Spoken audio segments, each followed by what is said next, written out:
Silvio aqui. Boa tarde, Silvio. Boa tarde, gente. Boa tarde, Alessandro. Tudo bom? Tudo bom, graças a Deus. Estamos aí É isso aí. resistindo bravamente, né? Isso. O áudio tá bom aí, Silvio? Tá dando para ouvir direitinho? A minha parte está ótima aqui. Vocês estão me ouvindo aí Tá? direitinho? Sim, também, tá ótimo. Muito bom. Ô, Silvio, vamos dar um tempinho aqui para o pessoal ir entrando. O Marco Túlio entrou aí agora também. O Marco Túlio vai ajudar a gente aqui nos bastidores aqui dos comentários, para intermediar aí as perguntas e auxiliando a gente aí nas perguntas durante a live, tá? Salve, Marco Túlio. Tá aí. E então, doutor Silvio, eu queria te agradecer, né, a oportunidade aí de você estar disponibilizando o seu tempo para a gente. A gente sabe aí como é que é o ritmo de vida hoje, não é não é fácil aí, né, liberar um espaço na agenda para estar batendo esse papo aqui com a gente. Então, eu queria te agradecer a oportunidade, né, da gente estar junto aqui nessa tarde.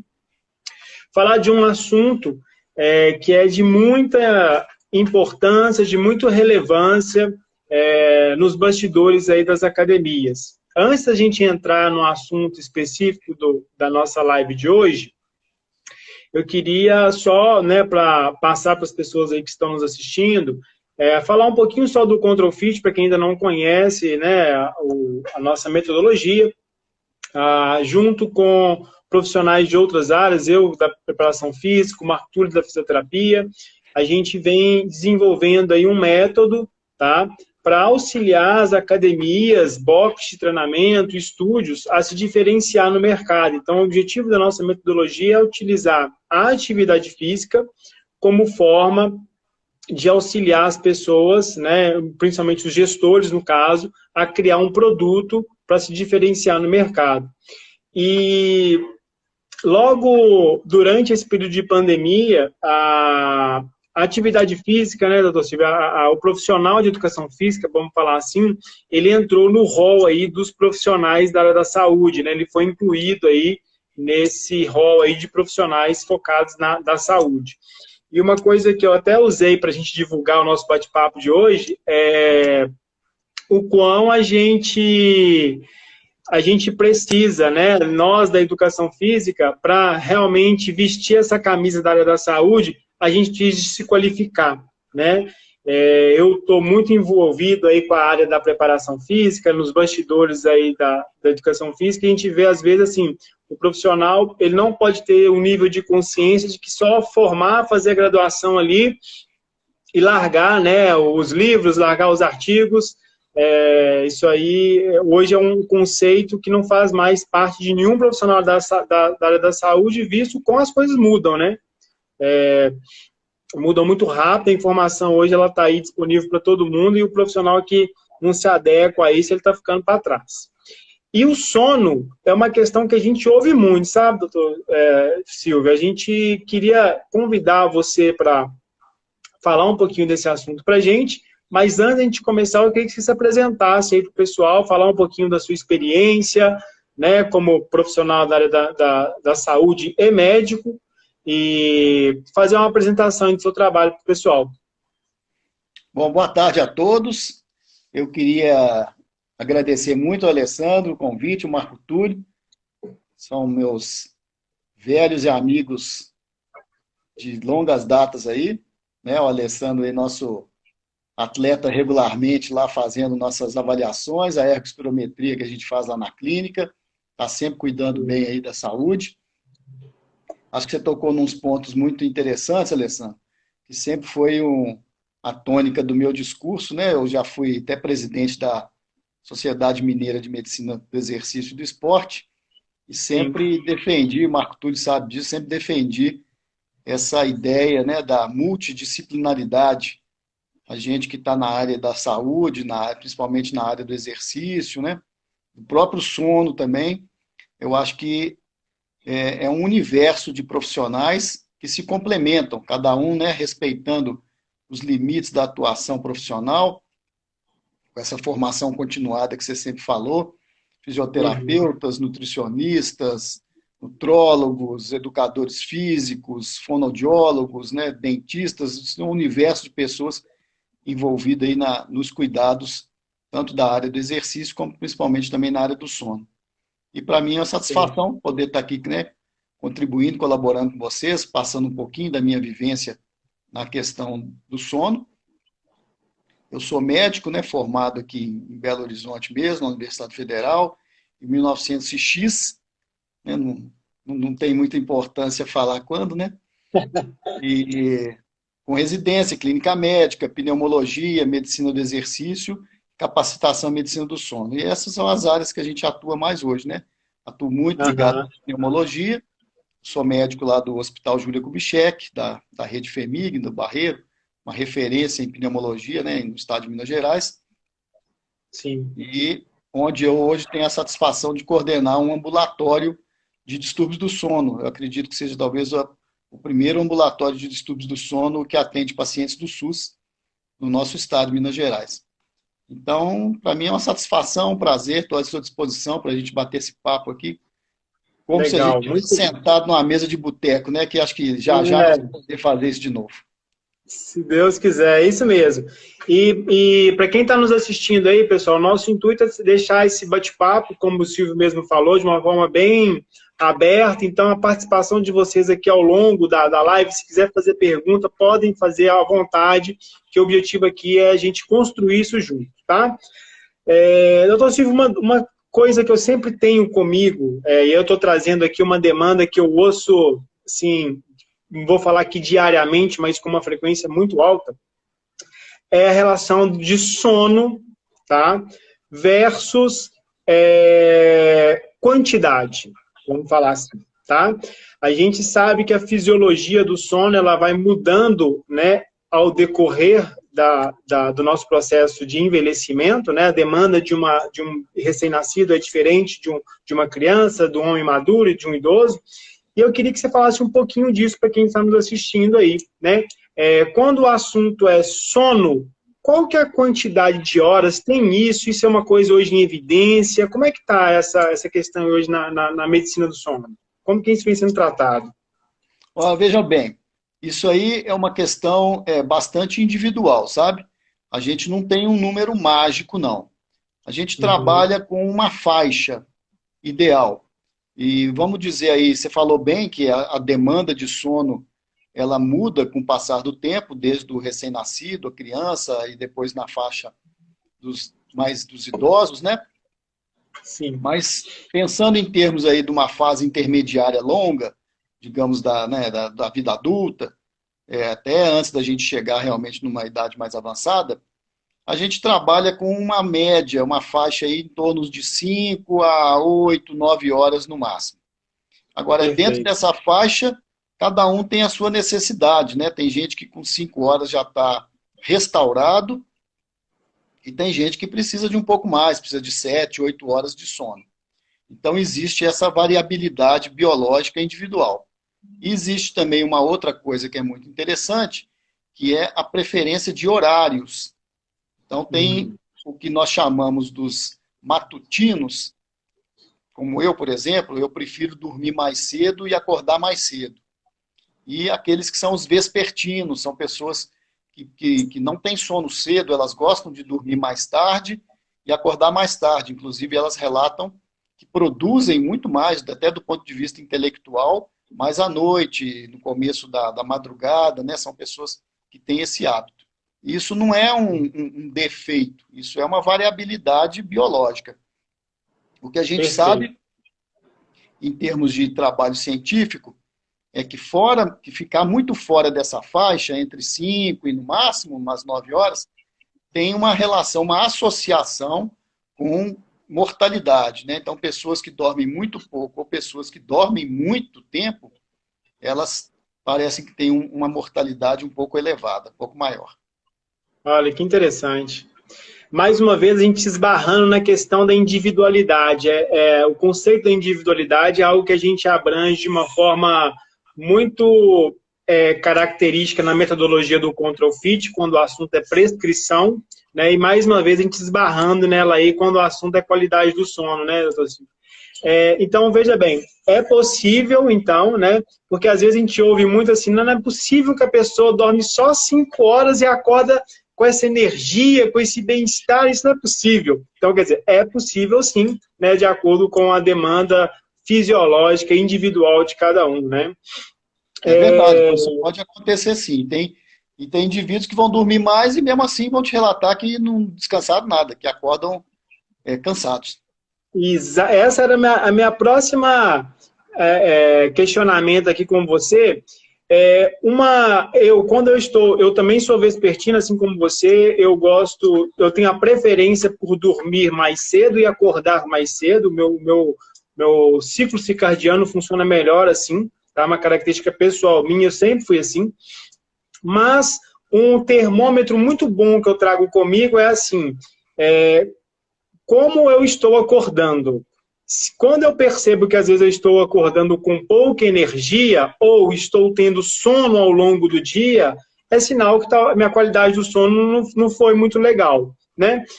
E eu queria que você tratasse para a gente, assim, hoje, Silvio, como que a ciência está, né? O que a gente tem hoje de tecnologia, tirando esse parâmetro que eu te dei aqui agora, que é um parâmetro muito perceptível, intuitivo, vamos falar assim, né? Acordei, estou com energia alta ou estou com energia baixa? Estou tendo sono ao longo do dia ou não estou tendo? O que a ciência hoje, o que vocês têm hoje de ferramenta, de instrumento para medir se a qualidade do sono foi interessante ou não? Em primeiro lugar, essa questão subjetiva que você colocou, ela é muito importante, né? É a pessoa ter a percepção se ela teve uma noite reparadora, né? Um sono reparador, ou se ela acorda cansado, com a sensação que não descansou nada. Então, isso é um parâmetro importante, mas não é um parâmetro objetivo, como você está dizendo. Na prática clínica, a gente tem alguns elementos que a gente utiliza para mensurar um pouco isso aí, para dar um pouco de números, até para poder levar essa informação para um nível de pesquisa, um nível científico. Então, uma das coisas que a gente utiliza são questionários. Tá? Na medicina do sono tem muito questionário, usa-se muito questionário. Um deles, muito, muito utilizado, é uma escala, chama escala de Epworth. Epworth é um local na Austrália, um questionário que foi desenvolvido na Austrália, e ele é um questionário que mede o grau de sonolência da pessoa. Então, como é que ele é construído? Você tem 8 situações do dia a dia corriqueiro, assistindo televisão, lendo um livro, conversando com alguém, num automóvel, dirigindo, depois do almoço. Então, são 8 situações em que você vai quantificar o grau de sonolência que você sente, qual é a probabilidade que você tem de dormir ou de cochilar fazendo essas atividades. Então, é um questionário, uma escala que varia de 0 a 24. Se você pontuar 0 em todas as 8 questões, dá 0. Se você pontuar 3, que é o máximo, vai dar 24. E para a nossa população brasileira, definiu-se que um ponto de corte é em torno de 10. Então, as pessoas que têm essa pontuação na escala acima de 10 caracteriza a sonolência excessiva. Mas não te fala exatamente o motivo, a causa, né? Você tem vários motivos que você pode ter sonolência. Então, não vamos misturar quantidade com qualidade. Perfeito. Às vezes, você pode ter uma noite, vamos dizer assim, bem dormida em termos de número, dormiu 7 horas direto, não acordou, não teve nada, e acorda cansado. E aí, então, na prática clínica, a gente tem um exame que chama polissonografia. A polissonografia ainda é considerado, né, o padrão ouro do estudo do sono, possivelmente vai continuar sendo, porque ela está passando por uns processos muito interessantes de desenvolvimento e descoberta de novas variáveis. Mas durante a polissonografia, que é uma monitorização do sono, é um exame que não tem intervenção nenhuma, não injeta nada, não dá contraste, não dá remédio, não dá nada. A gente só observa e monitora o sono da pessoa. E, a partir da monitorização das ondas cerebrais, a gente tem um processo que se chama estagiamento do sono. Então, nós vamos quantificar quanto tempo realmente que a pessoa dormiu e quais são as fases do sono que ela teve e a quantidade dessas fases do sono, porque nós temos algumas 4 fases do sono, em que a gente precisa passar por todas elas durante a noite, e cada uma delas tem uma quantidade que ela tem que preencher ao longo da noite. Além disso, Perfeito. na polissonografia, a gente consegue também verificar se a pessoa tem despertares, microdespertares. Então, são momentos em que a gente sai do sono sem perceber. A gente não conscientiza. Você não acordou, mas você Aham. despertou do ponto de vista neurológico, e isso causa um negócio que chama fragmentação do sono. Então, essa fragmentação do sono, ela pode estar relacionada também ao cansaço, à fadiga, à sonolência, à baixa performance do dia seguinte. Perfeito, muito legal. O Martúlio colocou para a gente aqui nos comentários uma questão muito interessante. Pessoal, quem está entrando aí, quiser participar com a gente, a live ela é 100% participativa, podem fazer a pergunta, o questionamento aqui nos comentários, que o Martúlio está nos auxiliando aí a direcionar. Ele colocou uma questão, e ela é muito pertinente, devido ao público que a gente trabalha, quando o assunto é o atleta, né? Eu, durante alguns anos da minha vida, eu trabalhei com alto rendimento, vamos colocar assim, atletas de nível olímpico, e a gente sabe que a vida do atleta se resume a comer, treinar e dormir, né? A vida do atleta é basicamente essa. E quando o assunto é dois períodos de treino, os atletas têm o hábito, às vezes, de depois do almoço, dar aquela cochilada, né? Aquele sono depois do almoço, para ele poder voltar para o treinamento no período da tarde. Então, ele treina um ciclo de manhã, vai para casa, almoça, dorme, descansa um pouco e tem um segundo ciclo de treinamento à tarde. A questão que o Arthur trouxe aí, eu acho que é mais ou menos essa qualidade desse sono que às vezes a gente coloca ao longo do dia, que não é à noite, ela é uma qualidade fisiológica comparada com o sono da noite, o sono noturno, doutor Silvio? Ela só não é comparada por causa da questão da duração, né? Perfeito. Então, durante um período, se considerou que essa cochilada, né, essa siesta, o nap, em inglês, essa cochilada que a gente dá depois do almoço, no meio da tarde, já teve uma época que ela era condenada. Falava-se que Uhum. ela era deletéria. Hoje não. Hoje a gente considera que ela tem seus benefícios, que não traz nenhuma consequência danosa para a saúde da pessoa, mas a gente não recomenda que ela dure muito. Ela tem que, vamos dizer, uma orientação geral aí, não mais do que 1 hora.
Deixa eu só chamar o senhor aqui de novo, turma.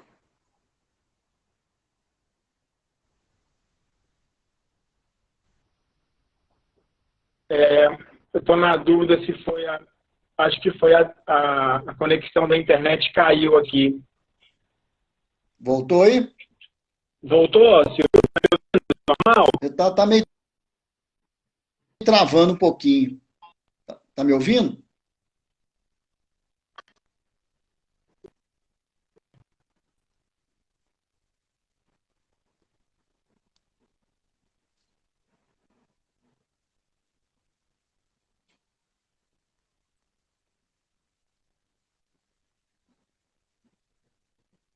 Oi.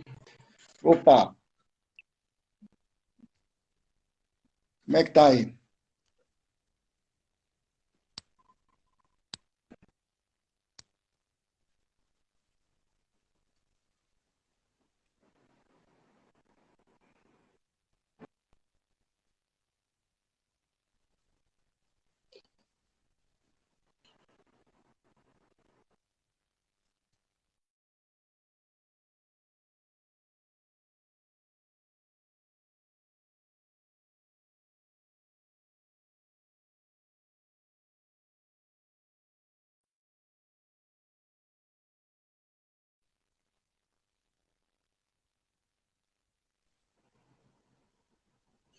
Oi, vê se voltou.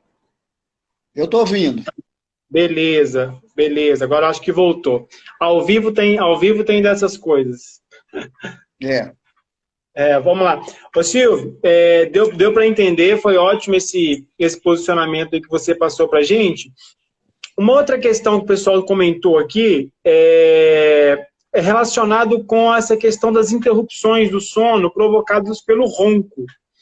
Tem alguma relação do ronco com o sono, Silvio? O que a gente tem hoje de evidência em relação a isso? Tá? Tem uma relação total, relação íntima, né?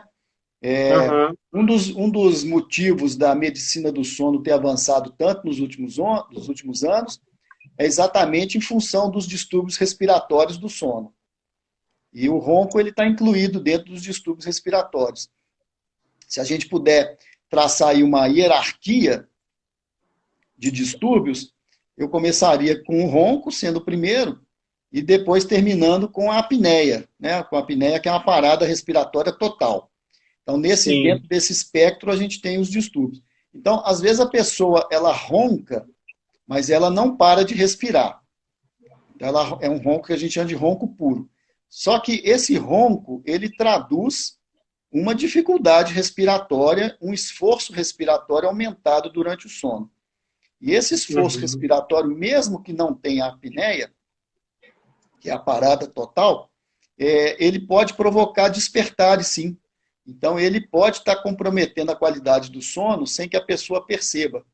Isso para o próprio roncador, né? Sem dizer no quem está do lado. Porque quem está do lado, o ronco vai funcionar mesmo como um elemento perturbador do sono. Mas para a pessoa que Perfeito. ronca, tem relação total, relação íntima mesmo. Perfeito. E essas fragmentações do sono, essas interrupções causadas pelo ronco, pela apneia, nesse exame que você citou da polissonografia, a gente consegue detectar isso aí de uma forma bem interessante, né, Silvio? Consegue sim. A gente consegue detectar os despertares, né? Primeiro consegue caracterizar a presença do ronco. No nosso Sim, serviço, a gente não gosta muito de quantificar ronco. Não existe uma normatização de se o ronco é leve, moderado, intenso, né? Então ele está ou presente ou ausente. aham, E a gente consegue realmente verificar a presença desses despertares. E uma outra coisa que a gente consegue verificar no exame é se o despertar ele está associado a um evento respiratório. Então, quando você uhum, para de respirar, normalmente a apneia ela é uma apneia obstrutiva, porque a faringe fecha, né? E a gente para de respirar. Então, na sequência, um dos mecanismos de defesa que o nosso organismo tem é provocar um despertar para que essa musculatura dilatadora contraia e a pessoa volte a respirar. Então, a gente às vezes consegue verificar nitidamente que o despertar ele acontece exatamente associado a um evento respiratório como esse. E os perfeito. despertares, o problema dos despertares também, além dessa fragmentação do sono e comprometimento da qualidade do sono, a gente sabe hoje que esses despertares eles podem provocar processos inflamatórios crônicos no organismo. E esses processos inflamatórios crônicos, eles estão relacionados com o desenvolvimento a longo prazo de desfechos cardiovasculares, porque eles aceleram o processo de aterosclerose, eles provocam uma hiperatividade do sistema autônomo, né? O sistema simpático está sempre ativado. Então, a pessoa é mais taquicárdica, ela vai desenvolver hipertensão, ela pode desenvolver aterosclerose. A pessoa fica num nível de alerta o tempo todo, né, Silvio? Exatamente. Muito, muito legal, muito legal. Você tocou num assunto aí que seria, a gente ia falar dele, mas como aqui é bate-papo e tá muito legal esse bate-papo, tá? Queria agradecer você mais uma vez. Eu acho que assim, não tem como a gente falar de saúde do corpo físico sem tocar no assunto sono, né? E hoje em dia a gente vê o quão o sono é negligenciado, né, Silvio? Muitas pessoas hoje optam por sacrificar o sono em detrimento de compromissos pessoais, compromissos profissionais, e esse sono vai ficando aí cada vez mais prejudicado, e as pessoas às vezes não têm a noção do quão isso impacta na sua performance física, né, como também na sua saúde como um todo, que foi exatamente esse exemplo que você trouxe aí pra gente. Quem quiser compartilhar com a gente, pessoal, mais uma vez, o Arthur está aí nos bastidores, podem fazer as perguntas, que aqui é uma live de interação, tá? Ô Silvio, você tocou num assunto muito interessante, que é a relação que se tem da qualidade do sono com a obesidade, né? A gente vê uma relação fortíssima entre esses dois, entre essas duas situações. Pessoas que dormem mal, assim como você já relatou, né? Ela vai ficar nesse estado de alerta, vai ter uma alteração do sistema autoimune, vai ter um aumento do processo inflamatório e aumento de cortisol. Então, assim, as pessoas que desejam perda de peso, elas devem ter um nível de compromisso maior com a qualidade do sono. Né? Para quem está nos assistindo aí, ou para os profissionais que lidam com a questão da perda de peso, a questão do sono é uma das coisas que eu mais converso com os meus alunos quando eles estão iniciando um processo de atividade física, devido à tamanha influência que ele tem quando o assunto é perda de peso e também como o assunto é ganho de massa muscular, né? Porque a gente sabe que os nossos pais já falavam, né? Criança que não dorme não cresce. Né? Acho que todo mundo aí já ouviu falar. Então, o sono também ele tem uma relação com os hormônios, GH, né? Testosterona, que são hormônios que têm um ciclo circadiano que interagem com a questão do sono. Queria que você falasse um pouquinho disso aí pra gente, essa questão do sono e saúde, vamos falar assim, a saúde clinicamente falando. Você tocou num assunto interessantíssimo, que é a questão do ciclo circadiano, né? Para quem não sabe ou desconhece esse assunto, nós temos um ciclo biológico que chama circadiano porque ele dura cerca de um dia. Ele é 24 horas mais um pouquinho. Isso quer dizer que nós não somos iguais durante as 24 horas do dia. Né? E existe uma oscilação na produção de hormônios, existe uma oscilação na temperatura corporal, existe uma oscilação na nossa capacidade de aprendizado, na nossa atenção, na nossa concentração e também na performance física, né? Então, tem variabilidade também. Tem horários do dia que você está mais predisposto a fazer atividade física do que outros. Sim. Então, uma outra questão importante que você colocou é que a vida contemporânea ela está nos cobrando um preço muito alto. A gente sabe hoje, através de pesquisas, que o ser humano hoje ele dorme menos do que se dormia antigamente. E do ponto de vista evolutivo, é muito pouco tempo para ter uma adaptação biológica. Essas mudanças biológicas da evolução demoram milhares de anos. Não é uma coisa rápida assim. Se você comparar hoje o que a gente dorme hoje, com, vamos dizer, 100 anos atrás, é uma diferença muito grande. Então tem Sim. esse aspecto voluntário. Ou seja, a gente dorme pouco porque a gente quer dormir pouco, a gente está escolhendo dormir pouco, porque você está dando preferência para outras questões. né, para a Perfeito. vida social, para a vida profissional, como você falou. Não é uma obrigação, Perfeito. é uma opção que você está fazendo. Mas existe Perfeito. também um lado dessa questão do sono que não pertence à pessoa, não é uma escolha dela. Ela tem distúrbios do sono. Ela pode ter uma doença do sono. Ela pode ter uma doença respiratória, ela pode ter uma doença de movimentação, ela pode ter uma insônia. Então, Aham. o que a gente sabe hoje é exatamente isso que você falou, que essa questão do sono estar bem equilibrado na vida da pessoa, ela influencia diretamente a produção hormonal.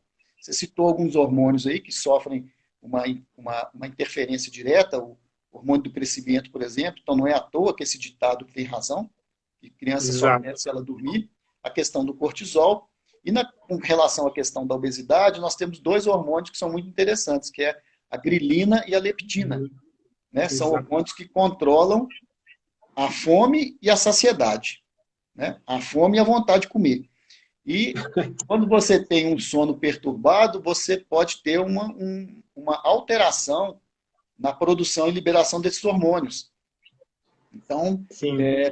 isso favorece o desenvolvimento da obesidade, porque você come, muitas vezes sem vontade, sem necessidade biológica de estar comendo, e não percebe muito bem que você ainda não atingiu a saciedade exatamente por causa da produção errônea desses hormônios. Então, é extremamente importante isso que você colocou. Bem legal. Ô, Silvio, você tocou nessa questão do distúrbio, às vezes ser uma questão, uma alteração fisiológica do organismo, e a Cláudia, que está nos assistindo aqui, ela tocou no assunto relacionado com a melatonina. Hoje, como que está aí o posicionamento da ciência, essa relação baseada em evidência da melatonina com o sono? O que a gente tem hoje de evidência científica?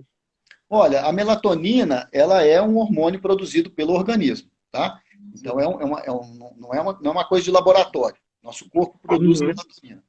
Mas, o que a gente tem que levar em consideração é o seguinte, nós temos um controle interno do sono cerebral, nós temos um centro de sono, que controla nosso sono. Esse centro do sono, ele está sob a influência de fatores externos. E o fator externo mais importante que existe no ser humano é o ciclo claro-escuro. Então, a luz solar e a ausência da luz solar. Então, quando a luz solar começa a diminuir, então de tardinha, 5, 6, 7 horas da noite, a ausência da luz solar estimulando as células da retina, ela vai fazer com que a melatonina comece a ser secretada e liberada na corrente sanguínea. Então, o que é a melatonina? A melatonina, ela não é um hormônio do sono, ela não é, a princípio, um elemento para fazer as pessoas dormirem. A melatonina, ela é um hormônio que vai informar as células do corpo que a noite chegou. E que a noite chegou, é hora de dormir. Porque na nossa evolução biológica foi assim que nós fomos construídos. Dormir no período escuro e ficar acordado no período claro. Então, como a gente tem esse ciclo circadiano, e nós temos os nossos relógios biológicos, todas as células do corpo têm que estar em sintonia, todas elas têm que ajustar esse relógio biológico. Elas têm que estar no mesmo horário, todas funcionando no mesmo horário. E a função da melatonina é exatamente essa, é trabalhar para que os relógios biológicos das células que estão aqui no centro do cérebro, dos neurônios, funcione, esteja com o mesmo relógio da célula muscular lá da ponta do pé. Perfeito. Muito legal essa relação. Eu acho que era exatamente isso aí que a Cláudia estava querendo que fosse abordado. Pessoal, a live é de vocês, hein? Quem tiver dúvidas, perguntas, vai colocando nos comentários aqui que a gente vai trazendo. Ô, Silvio, está aí essa questão que você tocou no assunto hoje que é super pertinente, né? Nós estamos vivendo um período de isolamento social e as pessoas estão demandando uma quantidade de horas enorme na frente das telas, né? Telas de televisão, telas de smartphone e por aí vai. E a gente sabe o impacto que esse tempo, né, na frente das telas, principalmente no período da noite. Às vezes a pessoa, antes de dormir, pega o telefone, pega a tela e fica ali na frente do telefone, o quão que isso pode impactar, né, na qualidade de sono dela, devido ao fato que você acabou de falar aí. Existem até, né, os equipamentos que hoje já mudam, né, ele diminui aí a luminosidade da tela. O meu telefone mesmo, eu faço isso, é automático, deu 18 horas, a tela já muda a configuração, né, para que a retina possa receber uma tonalidade de luz diferente. Existe uma certa hora, depois de certa hora, ou então, olha, eu pretendo começar a dormir 10 horas da noite, uma relação até que horas que eu posso ficar no smartphone, na televisão, para que isso me impacte menos, a questão de dormir assistindo televisão, isso tudo tem uma relação com isso que você falou agora, né? Tem sim, como a gente falou no começo, existe uma diferença muito grande entre as pessoas, né? Uma variabilidade em termos de tempo de sono, em horário de preferência de dormir. Existe também uma variabilidade em termos de facilidade maior ou menor da pessoa dormir, dela entrar no sono. Então, isso é uma questão biológica também. Tem pessoas que têm uma hiperatividade cerebral e elas têm uma dificuldade maior de desligar, vamos dizer assim, para ela permitir que o sono entre na vida dela. Então, para essas pessoas, o impacto dessas questões que você falou, ela é muito maior. A luminosidade do celular, não é só a luminosidade, é também a questão da atenção. Se você está no WhatsApp, você está no Facebook, no Instagram, você está estimulando cognitivamente o seu cérebro, e você está com isso prejudicando um pouco aquele momento que você precisa baixar a poeira, né? Deixar a atividade baixar um pouquinho para você permitir que o sono entre na sua vida. Então, as pessoas que têm uma dificuldade maior, a gente entra com essas medidas que a gente chama de higiene do sono. Então, a higiene do sono faz parte de tudo isso que você falou. Você diminuir a exposição aos eletrônicos mais cedo. Uma coisa que a gente sugere é não colocar a televisão no quarto. Deixa a televisão na sala. O quarto é o local para você dormir e namorar. Né? A cama é lugar de dormir e namorar. Por quê? Porque isso realmente interfere. E outros fatores externos. Luminosidade do quarto, temperatura do quarto, barulho externo. Né? Então, são coisas que interferem diretamente no sono. Então, com relação a essa questão dos eletrônicos, isso depende um pouco realmente da pessoa. Mas para as pessoas que têm uma dificuldade maior, eu acho que pelo menos umas 2 horas antes do horário preferencial de dormir, já é bom ela começar a reduzir essa exposição. E dando uma acalmada, né, Silvio? Baixando a poeira, né? Baixando a bola. Isso. 2 questões. Relação de ansiedade com sono e bebida alcoólica. Existe alguma relação de bebida alcoólica com a qualidade de sono, Silvio? Existe sim, né? O álcool, como a gente sabe, na verdade, o álcool ele é um depressor do sistema nervoso central. Existe uma fase inicial que é eufórica, né? Você bebe um álcool para ficar soltinho, para ter coragem, é a fase eufórica. Mas, posteriormente, ele é um depressor do sistema nervoso. Tanto é que existe o coma alcoólico. Se você exagerar, você entra em coma. Então, com relação aos distúrbios respiratórios, ronco e apneia, o álcool aumenta muito, aumenta demais, tanto o ronco como a apneia, porque ele vai provocar um relaxamento mais acentuado da musculatura dilatadora e ele vai diminuir um pouco os mecanismos fisiológicos de defesa da apneia. Nós temos alguns mecanismos fisiológicos para nos tirar de uma apneia do sono. Então, ele tira um pouco disso aí. Então, o álcool tem sim essa relação. A ansiedade, eu acho que a ansiedade ela pode vir como causa e como consequência. Então, a pessoa que é por natureza mais ansiosa, ela vai ter uma dificuldade maior de pegar no sono. Ela tem uma insônia. Então, são pessoas muito ligadas, são pessoas muito preocupadas, pessoas que não conseguem tirar a agenda da cabeça, já está pensando no dia seguinte, o que eu tenho que fazer às 8 da manhã, às 8h30, eu tenho reunião de não sei o quê. Então, também, a gente sugere uma higiene do sono. Volta para a antiga agenda, pega um caderninho, escreve as coisas. O compromisso não vai fugir, o compromisso não vai desaparecer. Desocupe sua mente. E, por outro Perfeito. lado, a pessoa que não consegue dormir, que tem uma insônia, isso vai gerar uma ansiedade secundária. A ansiedade e a depressão vêm como consequência dessa dificuldade de dormir. Porque o sono ele é fundamental. A gente, obviamente que nós não vamos fazer isso, mas trabalhos, né, em animais, se você privar um animal de sono 5, 7 dias, ele literalmente morre. Né? Uhum. Então, é fundamental. O sono, ele é um processo bioquímico, né, Alessandro? A gente Sim. depende de uma série de mediadores químicos e o sono tem a função de reduzir também a concentração de alguns desses elementos no nosso corpo. Um deles, por exemplo, é a adenosina. Então, a adenosina, ela vai aumentando a concentração no corpo e é um dos elementos que nos faz ter sono e dormir. Mas ele também provoca fadiga, baixa de rendimento. Então, a gente precisa ter essa lavagem, precisa do sono para lavar esses elementos. É uma faxininha que a gente faz, né, Silvio? Uma Exatamente. faxina. É limpar o HD, né? Isso mesmo. Pessoal, a gente está caminhando aqui para o final, tá? Perguntas podem ir colocando aqui. Teve um questionamento aqui que eu achei bem interessante, Silvio, que vai de encontro a isso que você chamou aí de... Achei muito interessante a terminologia, higienização do sono, né? Que você falou. Higiene do sono. Higiene do sono. E essas técnicas, eu acho que o mais importante é as pessoas terem um entendimento que as técnicas funcionam, né, Silvio? Mas como qualquer outra, assim como às vezes a mudança de hábito e comportamento relacionado com atividade física ou com alimentação, ela exige um período de disciplina.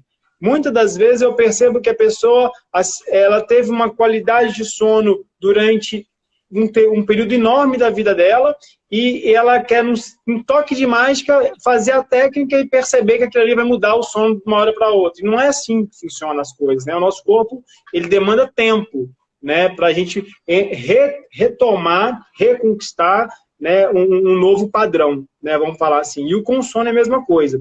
E uma colega que está participando com a gente aqui, ela falou sobre a questão da influência da meditação antes de dormir. Eu vejo que a meditação ela entraria aí como uma dessas técnicas, né, de higienização do sono, um momento para a gente dar uma acalmada, né, e com certeza os estudos vêm comprovando aí o quão ela é importante e como que ela pode auxiliar aí nesse processo de volta ao calma para a gente ter uma qualidade de sono melhor. Você concorda com isso? Concordo plenamente, Alessandro. As pessoas que têm um pouquinho mais de dificuldade com essa questão do sono, você colocou bem, é possível mudar, a mudança não é do dia para a noite, ela exige um trabalho e ela exige uma rotina, né? Eu acho que a rotina do sono ela é muito importante também para as pessoas. Hora para dormir, hora para acordar. E essas técnicas todas, que eu não gosto de chamar de alternativas, eu gosto de chamá-las de não medicamentosas, né? Então você tem uma série de ferramentas de terapia não medicamentosa. A meditação, né, o mindfulness, com certeza é um deles. Já tem trabalho científico mostrando. Eu vi que está participando da live aqui o Lucas Gel, que é um psicólogo Lucas Gel. O Lucas trabalha muito com terapia cognitiva comportamental, que ajuda muito também nas questões da insônia, para você te ajudar a corrigir determinadas questões pontuais. A yoga funciona bem. O exercício físico para algumas pessoas vai funcionar bem também. Então, tem gente que relata que dorme super bem depois do exercício, tem gente que fala que dificulta. Então, cada um tem que se conhecer, cada um tem que aprender também a conhecer o seu organismo e saber qual que é a ferramenta que vai funcionar melhor. Mas, com certeza, que todas essas têm um papel fundamental. O autoconhecimento nesse quesito ele é muito importante, né, Silvio? Com certeza. A disciplina e a rotina. Eu sempre falo com os meus alunos, a disciplina, ela antecede a espontaneidade, né? Então, para algo ficar espontâneo na nossa vida, primeiro tem que ter disciplina. Treinamento, né? Exatamente. A Andréia, que está nos assistindo aqui, ela abordou o seguinte, remédios de cunho natural, vamos colocar homeopáticos, dentre outros, eles podem auxiliar na questão do sono, né, para quem tem dificuldade, e a pergunta dela é o seguinte, eles podem gerar algum tipo de dependência? por exemplo, durante o período que eu estou usando esse tipo de medicamento, mesmo ele sendo homeopático, sendo natural, eu tenho uma qualidade de sono boa, mas depois, se eu parar, meu sono voltar, como que você visualiza isso aí, Silvio? Ó, o que eu percebo na prática é que esses medicamentos que são mais, vamos dizer assim, mais leves, né? Medicamentos naturais, florais, medicamentos homeopáticos, eu não enxergo que eles desenvolvam uma dependência, não. Certo. Medicamentos alopáticos, que às vezes a gente precisa usar, porque tem gente que tem realmente muita dificuldade e sem um auxílio medicamentoso ela não consegue nem entrar no sono, esses alguns deles Uhum. podem sim dar dependência e a gente tem que ter assim, uma consciência, tem que ver quanto tempo você vai usar, qual a dosagem, estratégias para entrar com a medicação, estratégias para tirar a medicação e sempre pensar no uso concomitante dessas terapias que a gente acabou de citar. Então, é tomar um remédio, mas é fazer uma terapia cognitiva, é tomar um remédio, mas é fazer um mindfulness, é fazer uma Aham. yoga. Então, sempre tem que ter um conjunto de ações, uma estratégia para a gente abordar. Mas esses medicamentos, respondendo especificamente a pergunta, eu acho que esses medicamentos mais lights, né? Eu acho que eles não geram dependência, não. Bacana. Uma colega está colocando aqui sobre, deixa eu ver se fugiu aqui, qual é o prejuízo do Zolpidem a longo prazo? Olha, o Zolpidem, ele é um medicamento extremamente útil para a gente, nos ajuda demais. O Zolpidem tem alguns problemas, principalmente ele é um medicamento que pode causar amnésia em algumas pessoas, ele pode causar distúrbios alimentares do sono, tá? Tem gente que Uhum. levanta, vai na geladeira, come a geladeira inteira e não percebe e não lembra que comeu. Mas, assim, não tem nada mostrando que a longo prazo ele traga assim, algum prejuízo concreto. Por exemplo, não sei se é nisso que ela está pensando, mas acelerar um processo degenerativo, uma demência, isso não tem nada ainda comprovado nesse sentido, não. Legal, legal. Nossa, Silvia, assim, muito bacana esse bate-papo. Mais uma vez, muito obrigado. Nós estamos chegando aqui na reta final. Quem quiser fazer mais alguma perguntinha aí, dá tempo. Eu queria realmente te agradecer, né, por estar disponibilizando o seu tempo aí na agenda para a gente trocar essas informações aí e contribuir, né, Silvio? Uma coisa que a gente tem buscado durante esse período de isolamento levar informação de qualidade com embasamento para a vida das pessoas, né? Contribuir aí para a gente poder disseminar, né, informação de qualidade. Eu vejo que o sono é algo de muita importância e com certeza a gente está ajudando aqui muita gente. Deixa eu ver aqui se tem mais alguma coisa.